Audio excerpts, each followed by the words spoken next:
Sometimes you wonder, how did I get here? All the time. Every time on the broadcast. What actions did I take in my life? Because you ever saw the movie The Butterfly Effect? Yes. Or yes. read, I mean, it actually but- was termed by Ray Bradbury's short story, A Sound of Thunder. That was the first recorded use of what he termed as the butterfly effect. Did you know why it was called that? No. Well, it's a good short story. So the idea is this guy goes back in time to the time of the dinosaurs, and he accidentally walks off of this path because they'd created this thing that in theory would allow them to not interact with the environment of the past. And he steps off it and crushes a butterfly. And he's like, oh no, and they run back to the ship. They get back to the present time, and dinosaurs are still alive. How? We don't know. But it must have been because he killed that butterfly. Point is, do you ever think about like the little decisions? Because you come to forks in the road of your life, and then you went this way, right? Like you joined the military instead of doing X. I could have gone to college, didn't. LD. Probably could have gotten some sort of hair treatment. Instead, he accepted being bald. I hate to interrupt you, Kyle, but that is incorrect. That story was not the source of the term. What?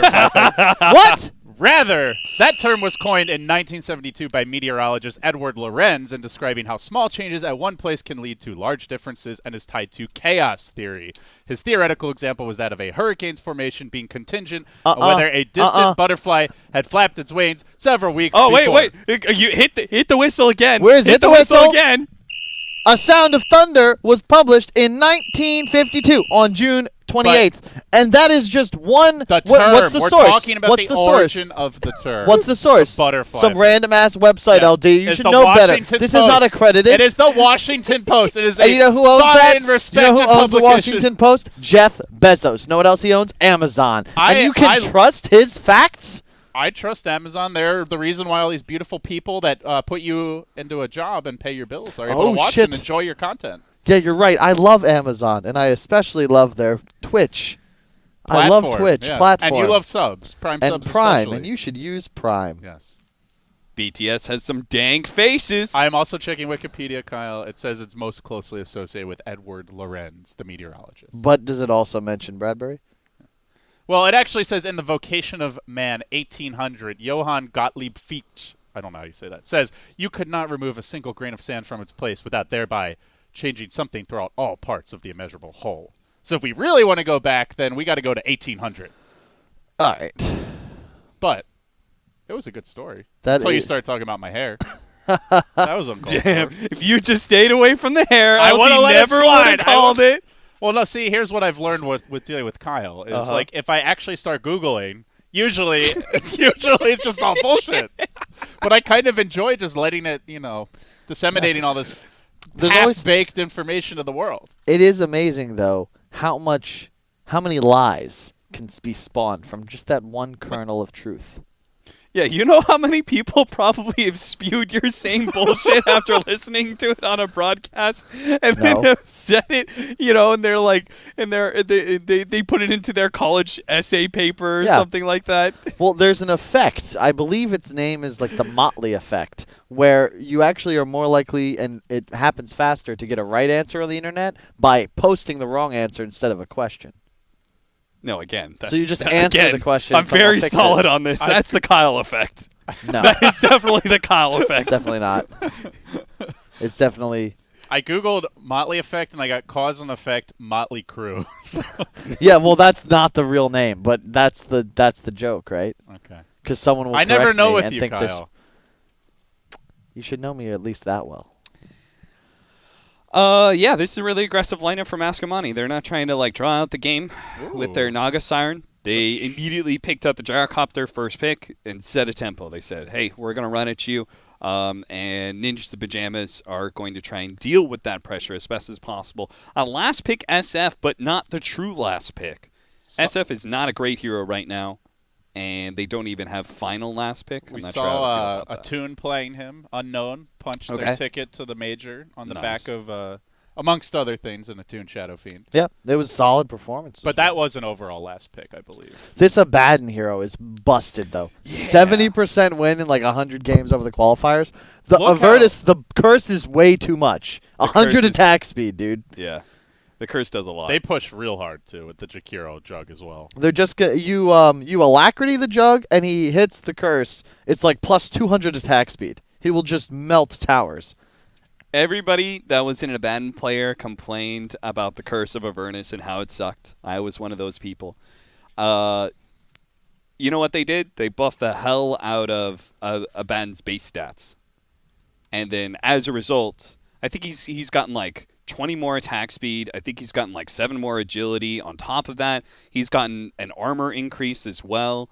Like he just has become, his base stats have come a point where now you can level Curse of Avernus and man fight anybody in lane. And you silence them. You have like a disable now. Yeah, now they have to run away. There's so many matchups that are really don't wanna, bad. Most heroes don't want to trade with him. Yeah. Either. Yeah. And his spells are very cheap and even, mana efficient. even if you are trading efficiently, he can just deny himself, and you're just out regen, and he's out 1 teleport. In this case, they're going to have a hero that, in laning phase, I don't think is very good. It's not like a Void or something that you can really pressure. But going into the mid game, Abaddon has such a good time against Gyrocopter, right? Yep. A lot of uncontrolled damage, which you can soak up with Borrowed Time, a way to be able to make your allies tankier, a free dispel against the missile as well. You know, you see the missile coming, you're just going to ready your Aphotic Shield to instantly take it off. Yeah, and they've got like a general mid-game scope here with the Jakiro. I don't know, like again, I see this SF. They already had a Juggernaut. Isn't Juggernaut pretty good against SF? Like it was good versus the Gyro pick, and now because if you Omni or spin, although there was a bug for a bit where like if you killed him on the last thing of Omni, like you'd come out inside of the Death Ultimate and take a ton of damage. But yeah, you can kill Omni or SF theoretically without taking damage. In addition. Like I really like the Abaddon for that reason. Whenever there's uncontrollable damage outputs on the enemy side, like Abaddon can run into Gyro spells at half HP, be full HP at the end of it. That's a really good sign. The thing you got to worry about as NIP is this Night Stalker, especially if he goes for like that 3-3 style, maybe blink, couple bracers, medallion, blink. If he gets a blink, all of a sudden these squishy backliners, they just feed. You can't do anything. Is 33 not going Aghanim Scepter? He might. Well, he might now, but he's gone Blink in the past. Like, he's the one Night Stalker I've seen that almost always is buying Blink. Okay, so how much Night Stalker did you guys see over the last couple days? Not much. It's been banned a lot. Okay. We saw 33 was the one who had a lot of success. I think was pretty ineffective in the South America games where we cast him. It seems like 30 seconds it's very dependent on his lane, and like you know, he's not like an Abaddon where he's just gonna crush his lane early. I think for me, I feel really strongly about this build that I've been going on Night Stalker. I think it's Medallion into Aghanim Scepter. I don't necessarily think it's the Rush because it gives you Medallion gives you a really strong second night timing as well as every ultimate that you're going to be using. Your timing is just really strong with the Medallion, and it doesn't slow down your Aghanim Scepter that much, right? If you think about it, it's just one component. It's basically the same as buying a point booster. Yep. So I feel really strongly about that, but I've seen many more Night Stalkers go for the rush onto Ags. But I do think, like, Blink Dagger is an insane item on him after you get the Aghanim Scepter. Because you... yeah. It's an AoE silence. Yeah, it's an AoE silence, but also mobility heroes. How do I say this? Like, if you back in the day were a hero that had some sort of mobility, you're worse now because everybody is faster and everybody has movement speed talents. So your comparative movement speed to other people isn't as big as it used to be. Jesus, I gotta get my pen and paper. You have a right, so smaller basically- marginal advantage. So wait, So you used to be 500 movement speed and everybody else used to be 350. So it's now 350 you can over get 500. to 550 and everybody else can get to 400. You So know? it's 350 over 500 versus All right, 400 all right, versus all right, 550? All right, Kyle. Radiant's Anyway, tower point is is- under attack. to make up for the How- constant arms race. So I'm solving for X. So I like that way, actually, LD. To make up for the arms race of movement speed, From balance patches. Blink Dagger is so strong on Night Stalker because now, like, it's hard to, preserves like, your run advantage. in, right? It takes you a good, like, 4 seconds to close that gap. Now you can just blink onto them instantly, and your mobility advantage that you have on somebody allows you to stay on top of them rather than try and close the gap. Is he Googling something? No, it's just reading Twitch chat. It's fine. Cunningham's All Law. right. Thanks, Twitch chat. They figured it out. That's the effect that occurs. You post something wrong on the internet, and you get the right answer. And literally, we've conducted a double-blind experiment. I didn't know I was going to do that. Twitch chat certainly didn't know they were going to hear it, and here we have it, How is it proof of the double-blind? concept. Double-blind? Is it because you're I didn't blind know. on the outside and the inside? Like, Have you never heard of a double-blind study? But how is that a double-blind study? Because I didn't know I was doing it, and Twitch didn't know I was going to do it. He was doing it. No, I didn't. Kyle definitely knew he was doing At it. the time, I Kyle, did. you but like to play beforehand. the fool. You like to wear the dunce cap. You handed it to me. I don't like to do this. I want you to be literally taken had a seriously shit-eating as an grin artist. swirling it on your head. You were so happy. But anyway, I think any law that has to do with being wrong Yeah. probably should be called the Kyle law. God, this I'm fine with that. Abaddon is just You bullying know, Undying. so LD, just so you know right there, you ever heard the expression when life gives you lemons, you make lemonade? You hand me a cap, I got to make the cap. But you know what's funny is that life didn't actually give us lemons. They are a fruit that we created. They're an offshoot of the bitter melon mixed with a citrus. So life never gave us lemons, but we made lemonade anyway. Isn't that inspiring? You know what, Kyle? That is kind of inspiring. Yeah. Sorry, it's a hybrid between the bitter orange and the citron, not the bitter melon. That should have been obvious because it is, of course, a citrus fruit. But I just always thought that was really cool.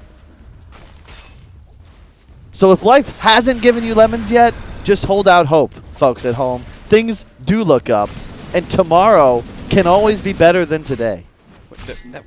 What? Unfortunately, I this gyrocopter... legitimately thought that was a really good analogy and it was kind of inspiring.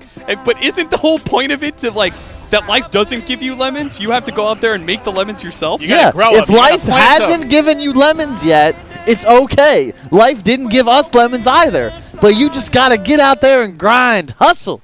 And then Make it lemonades happen. will Okay, just but fall you into shouldn't your be. lap. But you initially said like, but it's okay, you know, like you just wait for them or something. No, the point is you have to go and make your own lemons. Yeah. Pretty much. Okay, Well, okay. or Just maybe wanna you make don't sure. need lemons, though. You do. That is definitely true. need lemons to make Definitely lemonade. need lemons. I mean, you want to make some limeade? Make Sure. it. But then you need lime. Yeah, well, you guys got it. I don't need to explain it to you. It's for chat. I knew you guys were on the same page. We've been working together for a while. We're all aligned here. On our I like any offlaner that takes advantage of Undying spell spam. Yeah. It used to be, Doom used to be my favorite because he lowers your HP, but then your natural regen becomes really powerful. But here, like, you just get a stick, and that just means you're spamming a you Photic Shield. gotta respect this Abaddon. Also, the barrage just enough. God. I see. I don't like that second point and shield instead of the point and Q. It's such an easy lane to deny yourself in. It's not as if an Undying is ever going to do a completely unexpected amount of damage. You know it's Soul Rip. You know what that max is. I don't know. I think 044 is like really standard for these offlane players for Abaddon. Yeah, It's just better to make what you're strong at even stronger. Yeah, it's just 30 shield health versus a 125 nuke. You're not a jack of all trades guy. huh? Whoa, baby Ooh. night. Hello. Casual smoke. He's coming in hot. He's got Biver. He's going to get more, too. Turning this top lane around. Universe will be likely... no, not enough damage. Oh, that hurts. That was the kill they really wanted. So wait, what'd you want? You wanted 112 or 121? He wants 1-1-2. I want 113. No, dude. 1-1-3. You're definitely maxing out your shield. No, you definitely max the curse and you hit things. I mean, yes, you maxed out your curse, but you're definitely maxing out your shield. Yes, As but quick as no, possible. but you go 113, max curse, then max shield. All right, well, I'm just telling you from my experience, and then like literally every offlane Abaddon player I've ever seen, they're always going 0-2-2. Well, It lowers the are you cooldown gonna- of a Photic Shield. Are you going to believe every offlane player and yourself or Kyle? Well, when you put it that way, LD. Do you know what you remind me of, Cap? What's that? You remind me of Charles H. Duell, the commissioner Oh, of the God. U.S. Patent Office, who said in 1899 that everything that can be invented has been invented. And you know what hadn't been invented yet, Cap? A whole hell of a lot of things. The deny mechanic hadn't been invented yet. with missile. So by extension, are you saying that everything that people aren't doing right now is an invention, and a good one at that? And they should be doing it? There's a lot of inventions that haven't been invented I yet. agree. Most of them suck. Well, how do you know if... Just that's how calling things, it an invention does not mean that it's necessarily good. I agree, but I'm saying you got to make bad stuff sometimes to get to the good. I mean, that's why. So you're admitting it's bad. That's why And I you think but Rubik. so you think it's bad, but everyone should do it with the 113 build to get to the good build. But there's a finite number of builds. I mean, I'm just In a saying way. if Rubik went a Not in a way. 2-0-1 There are a build, finite number of builds. then his single target disable would last a lot longer. I'm not really sure. What's my place in this argument? What am I trying to say and you're disagreeing with? Because I lost it.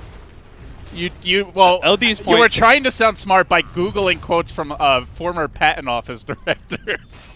But Yeah, 'cause the quote just says, like, there's lots. Basically, he says, everything's already been invented, and you're saying there's always new inventions to be discovered. And I'm Correct. saying, sure, but just because it's an invention doesn't mean it's good. Well, Just sure. because everyone but you have to isn't doing try it. it to know for sure.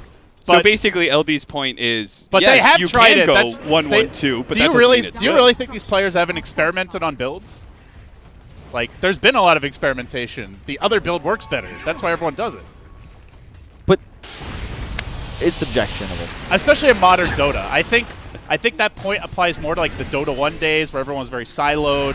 There weren't replays, or at least there were replays, but not as easily available. Like nowadays, you can watch any top player It's true. pub. It's a lot easier. It's way more accessible. Back in Han, if you didn't have someone on a friends list, you couldn't actually find their games if they weren't in it. So you had no idea what people were practicing.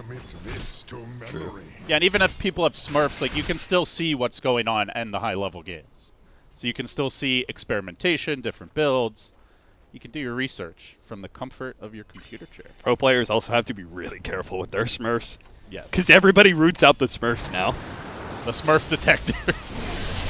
Make it go here in the middle lane. Noya caught out with the cold snap and does stick up. Gunner wants that one last auto attack. Will he pay for it with his life? Ooh, maybe not. No more mana. No, he's got it. He's got it. Undying. Oh, he got juked. He tossed him back into the tree, and the Jug lost vision for the Omni. He's still dead, though, and unfortunately now he's giving away the tombstone, too. So perhaps, maybe it would have been better off to just die. All right, let's refocus here, guys. We've been on some tangents. I like the rotation of the Jug. Get out of the Night Stalker lane. Try and put pressure on top. You got a kill. Now you can have the abandoned matchup against the Night Stalker, since he's got borrowed time with his 0-4-2 build. He's got this very low cooldown of Photic Shield that allow him to constantly play in lane aggressively against the Night Stalker. And they're going to find Lina here. Once again, another death for Noya. He is struggle city right now, 0-3. However, the turn will come. Biver caught up by the homie missile. He's done for. Eats the bonk. A great 3-hero ice path. Can they follow this up? With the neutrals joining it, Gunner moving forward. He's going to put Cold Snap soon. They'd love to kill off the Shadow Fiend. That's the big takedown, and Juggernaut latches onto him, spins, and wins. He'll grab that kill. You gotta be careful, though. Ascomanni will have to back off. They've rotated Universe down to this bottom lane right now. I love He this. has still not taken the miscoil point that Kyle is hoping for. He has maxed the Apoptic Shield. This is not going to be a kill. Really well done there by Skeeter, just to make sure he kept getting away, because the Night Stalker couldn't void, or the TP would have come out. They had no stuns. One of the big downsides of Undying is, of course, that lack of disable. Oh, and now he's giving away void as well to the Rubik. That's maxed out. Oh, that's a lot of That's a damage. lot of with damage. the cold snap, Jesus. with the EMP, and the urn. Is it a kill? Tornado comes through. Gunner, not quite enough. Pestajo Rotten maybe gonna live. He will get back to safety, but Master Risk, you're not so lucky. Death by the Fade Bolt. Meanwhile, in the bottom lane, Ace is getting dove here by Sahil. He's feeling good with that shield up, threatening for the kill, committing for it. He's got the nuke now, and he's going to pop his borrowed time, juking through the trees, but he can't make it out. The TP actually got canceled there. They will lose the gyro as well. So NIP across the board, crushing their way through Ascomanni. Nip is playing so well around the map. Like, these guys really know how to utilize the lanes. And one thing I really love, you see it here, They make all these plays. PPD was involved top. He ran straight to mid. He has been farming mid for the last 2 minutes. Just uncontested. He's already up to almost level 8. Like, he's actually about to... He is ahead of the Jug in levels until that last... As soon as this wave is cleared. Like, that's crazy. And they do this while making plays, killing towers in 2 different lanes, but they never forget you want to play all 3, at least until that 15-minute mark, ensure you're getting the optimum amounts of kills and XP around the map. You know, Jakiro feels really good right now. I keep on seeing this build. You go like 2-0-1 for the laning phase, harassment, and the damage, and then you max out Ice Path immediately afterwards. And Ice Path just feels like this insane ability in these team fights. And I thought maybe Jakiro got buffed, but he actually hasn't. If anything, like one of the biggest changes that happened was 721. Oh, Baby Knight. He can't even enter his own jungle. Pulled back in. Cold Snap, farming him up again. The Shadow Fiend feed train continues as Hestageron's going to look to turn this around. They brought in Ace as well on the gyrocopter. They've got dust. Stunning up Gunner, gets the bonk, and with the call down coming through. Do they have dust? Oh, there you go. Now they're going to find Gunner. EMP committed. Oh, they lost the Shadow Fiend again, though. But yeah, you were saying Jakiro feels like he's in a really good spot. Yeah, and it goes to Kyle's point about like the whole everything's been invented or whatever. Sometimes these heroes just fall out of favor. And it takes somebody to like try and bring it back, and everybody's just like, oh yeah, this hero actually feels really good right now. And like I felt the same way, and I was like, surely there must have been some changes. There wasn't. If anything, 721, it took away his level 10 experience talent and gave it to him at level 15, which supports hate. Yeah. They hate it when you do that. So it is kind of interesting that heroes just sometimes bounce back. The Jiraten trying to help defend this tower, but you can see the attack speed just smashing their way through the tier 1. Now charging forward with the cold snap onto Hestageron. Good 2-hero stun, but instantly stolen by Biver, and they'll turn it back the other way. They will get the Night Stalker kill. How do you fight them? Like, look at this. They can be completely clumped up. There's no real AoE threat. Sure, you've got some damage from the Gyro and the SF, but they don't have that true lockdown. So Nip can just be this ball of death and destruction. Sort of like a death ball. They just roll over everything in their path. That's a pretty good term you just coined up there, Kyle. Thanks. You know, I've wondered why Death we don't have a term for that, but I think death ball is appropriate. I like it. I'm gonna start using it. Yeah, that's almost as good as your thick boys. Well, Thick Boys has been changed. Again, this concept of gravity, I think Einstein was onto something. Okay, and I'm gonna man. try and So now adapt it's it to Gravity Dota Boys. I miss the StarCraft 2 Death Ball days. The good old times with the Colossi stack, you know. So a lot of this is taking advantage of the weakness of Ascomanni just very clearly saying with their drafts, like, we're going to run at you. And they responded with this Abaddon and Juggernaut course. But what also enables this lineup is the fact that Ninja's Pyjamas have this Jakiro in the first place. They have a really strong wave-clearing support. Yeah. That means they can ball up a little bit more, and they're not going to lose total control.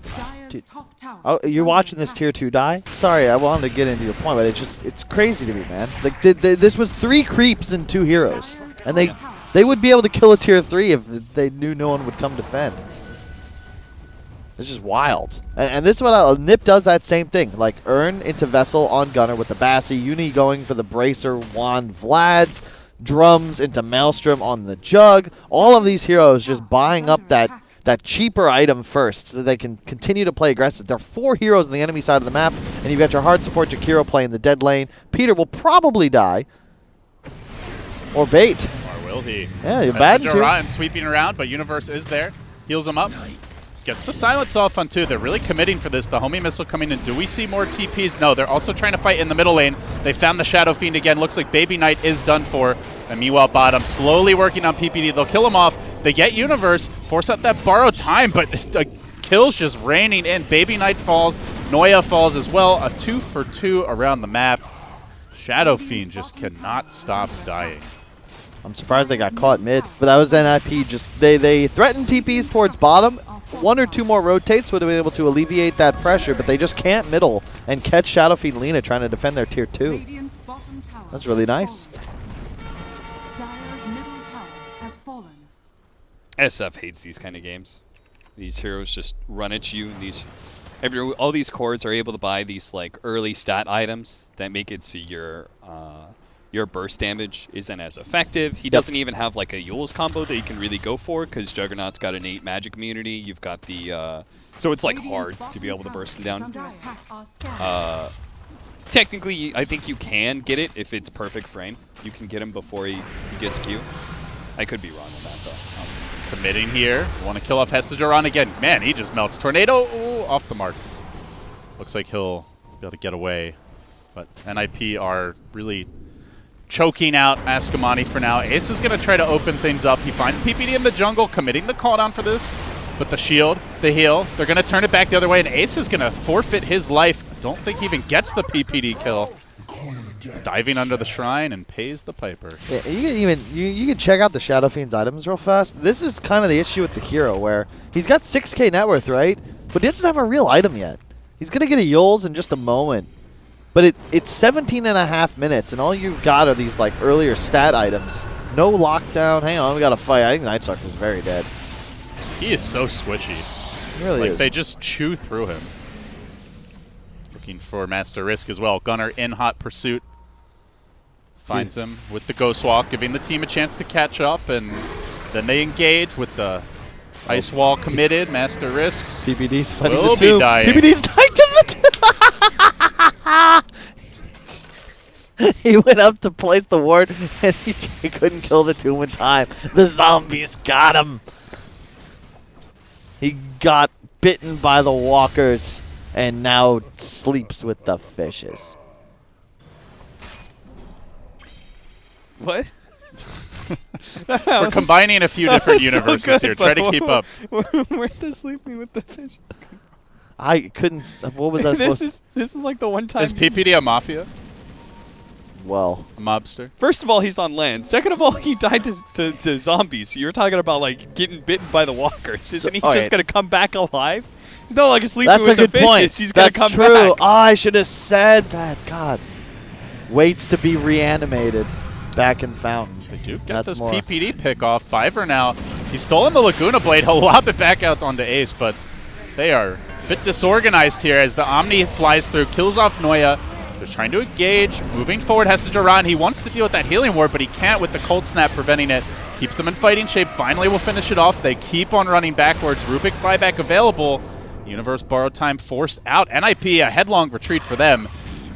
And Ascomanni looking to punish this, but perhaps they've dove too far. Baby Knight suddenly caught out in the middle of the squad, getting chewed through. He'll get low. Will he get off the Requiem? Don't think we've seen one yet this game. He pops. And now Gunner chasing onto Ace, looking for more. Omni Slash already committed, but the Tornado's going to clip him. Hestajoran can't protect him. He'll die as well. They did have to buy back there, though, on the Rubik, I believe. This is a very weird game from Ascomanni. They're just not really coordinated. And they take that huge engagement. They lose both cores, and it's 5 seconds before bounties spawn. NIP sleeping, though. They're going to miss both. Their carries are dying a lot. We've got 4 deaths on Ace here. 4 deaths on Baby Knight as well, and especially the Shadow Fiend. This is not a hero that can afford to be dying. Meanwhile, Skeeter, 9-0 and 6.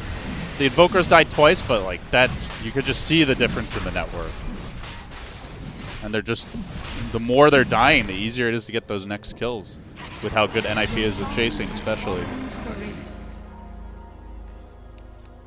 Well, I think this game is just kind of probably over because Snip's just going to keep rolling over them at this point. And Ascomanni, they built a lineup that was not designed to lose the first 20 minutes of the game. Yeah. They want to be playing from ahead, for sure. They have cores that want to be able to assert their dominance in the first 15, 20 minutes and then build on that. All of them can build into late game, but it's from a point of advantage. It's from a point of we have better map control because we won early fights, and we're able to use heroes like SF and Gyrocopter to farm all over the map and get really big, get 6 slotted as a result. But here, when you're playing behind with these heroes, they don't have good comeback mechanisms because there's so much limit in map control. I don't know. I just think this was an outdraft from NIP. The SF was bad, but equally bad was the we're going to run at you and NIP picking a bad into it. Yep. I think the Abaddon pick means you have the better draft straight up. Yeah. Also, Undying is just in the fight. Been a game changer as Master Risk tanks a lot of damage, stays alive, but they've already gotten the tower, and NIP will be getting out cleanly. You go kill the shrine, then you go rinse, repeat, push top. Now with Tombstone on cooldown. Maybe cut mid-wave first. We'll see. They're thinking about it. So they're- Peter dying earlier made me think, what if there was a talent that gave you hero zombies? Oh, now, If now we're on a to hero something. died with Like you- zombies on them, Okay. they come back as some sort of hero zombie? Like a I Venge like it. Wraith type No. thing. No. It's sort of like the Venge illusion, except it would be under the Undying's control. If you die under the influence of zombies from Tombstone, Right, you that's get what a I just controllable said. illusion. Well, do see, you I mean? was thinking that maybe that was a little bit too much like other abilities. So what about just a big zombie? He's just one of those It just regular looks zombies, like just those, bigger. yeah. You know? That's Shadow more Fiend? thematic with zombies, I would say. Yeah. All right, Baby Knight's Baby going to go Knights. down. It's hard to defend at this point. They're going to try to get the PPD kill. He runs back, but the healing ward keeps him up. Stays alive. NIP, very difficult to get burst kills against this squad. They don't have the mana for the Laguna Blade, which they probably could use right about now. Has to Joe Rotten, though, juking through the trees. He may survive. They're really putting themselves in a corner. Can they fight their way out of this one? Gunner down to the low ground. He'll survive. The Omni Slash coming through Oh is my going to be God. split between two, but maybe he just gets both. Almost finishing up Baby Knight. Does secure the gyrocopter kill. That looks to likely be the game. NIP, lane of racks for them. See how hard this joke hits. Hacking away with that samurai sword, and now onto the middle lane. NIP will knock them down. Love that Universe invested into the pipe as well. Just like really solidifying. It's not possible to fight us anymore. We've got the magic aura resistance. We've got this shell that I can give everybody sustain constantly. It's the mix of offense and defense, Cap. You've got Abaddon, this super tanky hero that all of a sudden now also gives plus 100 attack speed to all heroes and creeps hitting towers and objectives, even has a silence. It's just this damn frog. The frog made of ice. He gets an ability. He's like, this ability's not good, so we give it another ability on top of that ability, and then with the Abaddon, he gave it another ability in addition to that, and it's just too much. What? His explanation of how Ice Frog does balancing couldn't sound further from the truth. Ice Frog is like that Curse of that big brain, like, you know, with like 5,000 calculations going at once, and you're like dumbing it down to, oh yeah, he just keeps on buffing it, Well, and then it's broken. You only really Plus, it's not understand what something. happened to Abaddon. You only truly understand something if you can explain it simply. And I like to try and make sure that my Oh, well, your explanation explanations- is simple. It's just not accurate. we can It's more simple-minded, you might say, Kyle. We can Go ahead agree- and twirl the dunce cap. we can agree to disagree. All right. Wait. I'm pretty certain that's not what happened to Abaddon at all. Bring up the patch notes. Curse of Avernus, initial debuff duration from 4 to 5, so it lasts longer when you hit somebody, the tick up counter. So it's more annoying in the laning phase in that regard. I think the duration lasts an extra second. I think that was another thing that happened somewhere. I can't actually find that, but I'm pretty sure that was a buff. Curse of Avernus, duration from 4 to 4.5 and 721, so half a second. But, like, the numbers didn't change. When Curse of Avernus first came in, it was, like, a pretty bad ability. But a lot of these stats is what came in for the Abaddon, right? A little bit of extra attack speed, more armor, had strength gain. Is that okay? Whatever. Care to elaborate? Agility from 17 Kyle? to 23. Okay, whatever. I'm just saying, like, the way the buff happened, right? It was Ice Frog standing his ground and saying, like, everyone was complaining about Curse of Avernus is so much worse than the previous one, and he's like, no, it's good, but what I'm gonna do is I'm gonna base these other parts of the hero, and then you're gonna discover that Curse of Avernus is actually sick, and that's what happened, right? Like, I'll be honest, like, I'm saying that because I complained a hell of a lot about Curse of Avernus. I was like, Abaddon's a dog shit hero now. This ability's garbage. And every offlaner I know that played Abaddon agreed. But, you know, And now then, he's then great. you just discover, like, oh shit, it's actually really good if, like, these other parts of the hero are stronger. All right. Well, on that note, guys, we're going to head to a break here. Ninjas and Pyjamas taking the win. They've got Singularity coming up next. Who's going to go to the grand finals? Who's dropping down to the lower bracket finals? We'll find out after this.